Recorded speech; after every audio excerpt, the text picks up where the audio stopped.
friends, today I'm going to walk you through 5 exercises to truly master the 2-5-1 on ukulele.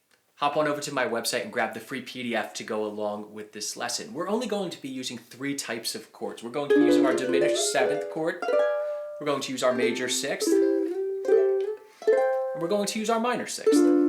We're going to place them on different places on the fingerboard, but today we're not going to worry about the names or the theory behind things. We're going to focus on playing the exercises. I'll do a brief explanation of how we are playing each exercise and where it comes from, but I want you to focus not on the names of chords, but just playing the exercise and getting them under your fingers so that you can start integrating it into your playing more organically. Within any key or tonal center in a song, we really have 2 distinct important sounds. The sound of home or stability, our 1 chord, our tonic chord, in our case, C major. And the sound of tension to bring us back to 1. The dominant chord, our 5 chord, G7. Now we could learn every chord inversion within the key to get us where we need to go, or we can cover all of this with just 2 basic chords to work on these sounds, our C 6th chord and our B diminished 7th chord. This comes from Barry Harris's 6th diminished concept. I will link to my video here explaining how and why this all works.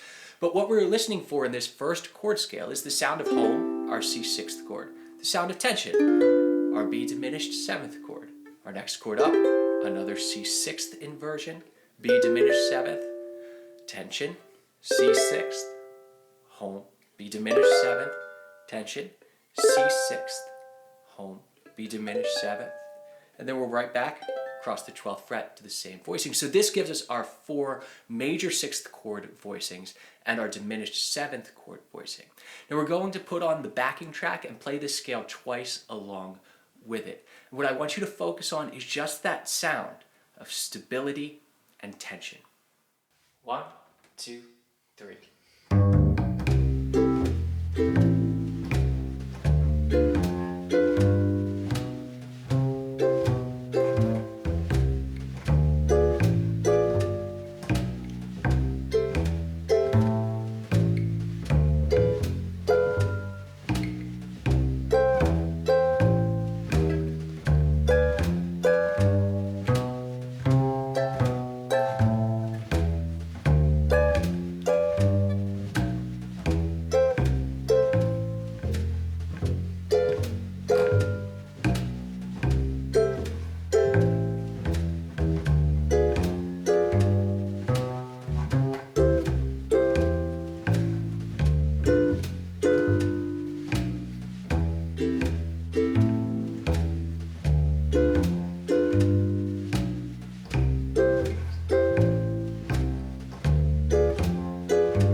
These exercises are also a great way to work on accompaniment rhythms. As you're starting out, I would just strum each chord once on the downbeat.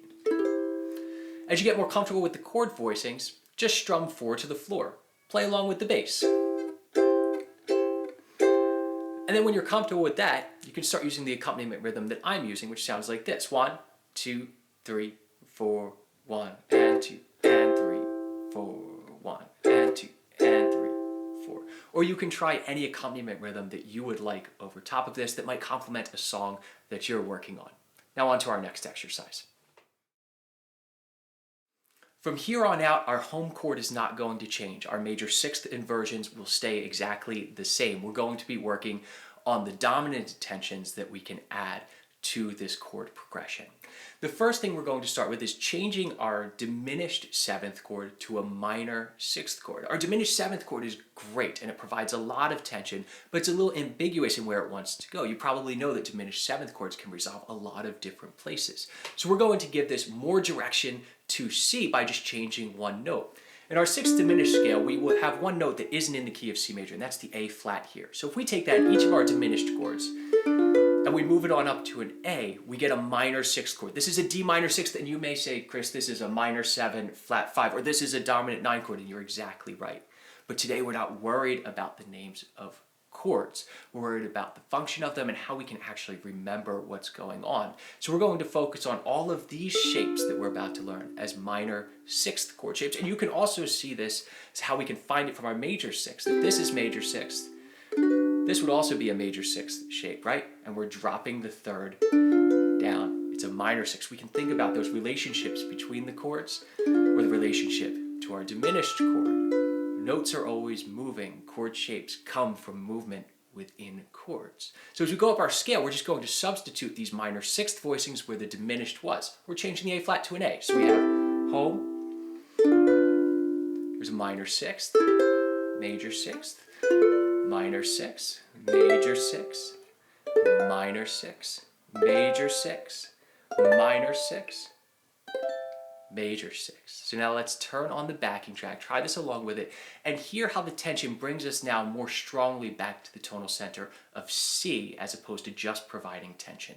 1, 2, 3.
Now we're going to create our 2-5 progression where the dominant sound is, but what I want you to note here is that it's not a new chord shape. We're creating movement within the chord. And we can see this by putting down our minor 6 shape and working backwards. This next shape that we have, just bringing the pinky on up, is a movement within. So we come back down. It's a moving voice within our chord, not two distinct chord shapes. And you'll note that this chord that we created is one of our major 6th voicings. Now here it's an F major 6th. Here's our C major 6. We have F major 6 to D minor 6. Again, we don't care about the names because we're thinking about the motion within the chords, and that's what we want to memorize. We know if we're here, we can go here to create tension, and it will bring us here. So we can insert this in every measure. So we have a 6th chord to another 6th chord, motion to the minor 6, 6, 6, motion to the minor 6, always going to be on a different string, 6, motion to the minor 6, 6, 6, motion to the minor 6, 6. So let's put on our backing track and note how now we're not creating a new chord voicing, we're just providing movement to smooth out that dominant sound and give it more direction. 1, 2, 3.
We've seen that the minor sixth chord creates a lot of tension and brings us back home.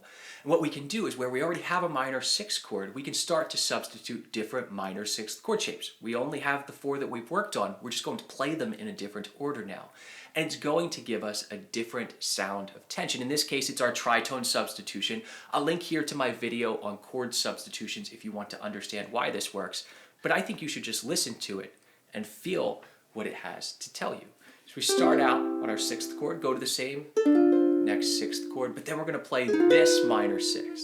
Hear that sound of chromatic motion. 6th to minor 6. Hear how that really wants to resolve to the C, but in a different way. 6 to minor 6.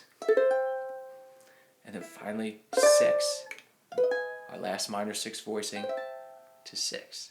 Let's try this over top of the backing track, and keep in mind that the backing track is exactly the same every time that we're playing this. So you're going to hear the interaction of these chord substitutions over top of the bass line that's already in your ear. 1, 2, 3.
We've now seen that we can use 2 of our minor 6th chord inversions as our dominant chord, but we can also use a 3rd one of them to give us a different sound. And this is the sound of our minor 4 chord or our backdoor dominant. So again, our first 2 chords stay the same, home, and then our 2 chord, which is a 6th chord. Then we're going to use this minor 6th chord.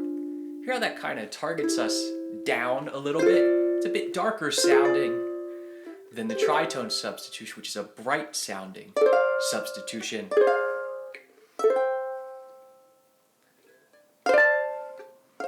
And then resolving back home. So let's try this one together with the band and see how it sounds with the bass underneath us. 1, 2, 3.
While our home chord is going to stay the same for all of our exercises, we can start the second measure, our dominant sound, on the minor 6 instead of starting on a major 6. And this is going to be a sound that we steal from the relative minor.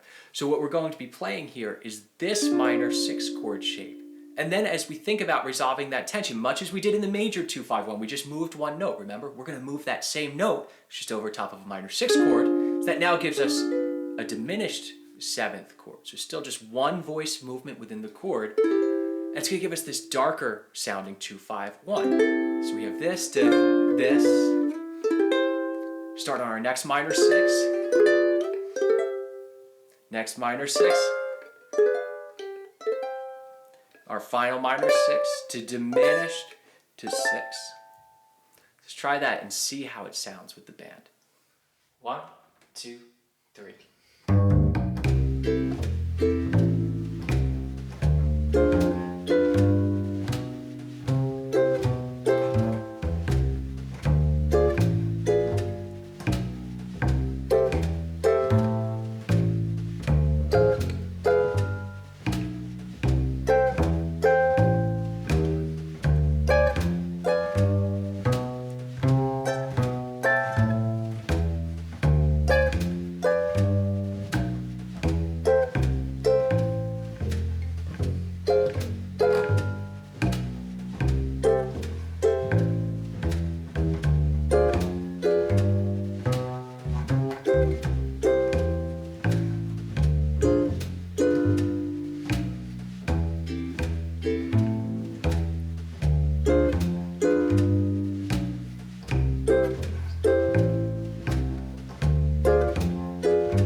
Much as we saw for our 5 chord that we could substitute different minor 6th voicings, we can do the same here in our minor 2-5-1. So we're going to do the same progression, but we're going to start on a different minor 6th voicing in that second measure on the 2 chord, so it'll sound like this.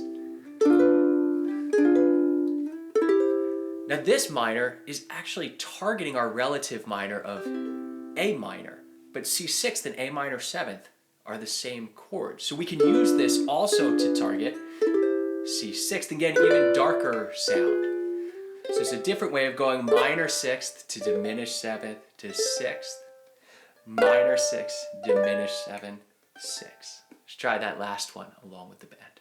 1, 2, 3.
these exercises is to train your hands in the movement of typical sounds within a key.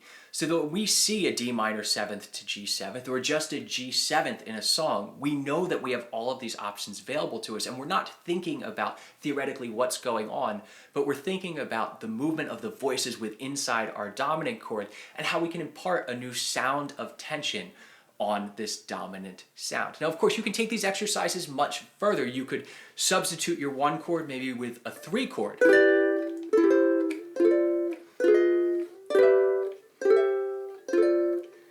And just play around with different sounds that you have in here. And I'll link to my video on different major flavors. But start out simply. Get these major 6th and minor 6th chord voicings under your fingers because they provide you with so much that you can do down the road. If you want to put these skills to use every week, join me over on the Tin Man's Magic Ukulele Club. I'll see you all over there.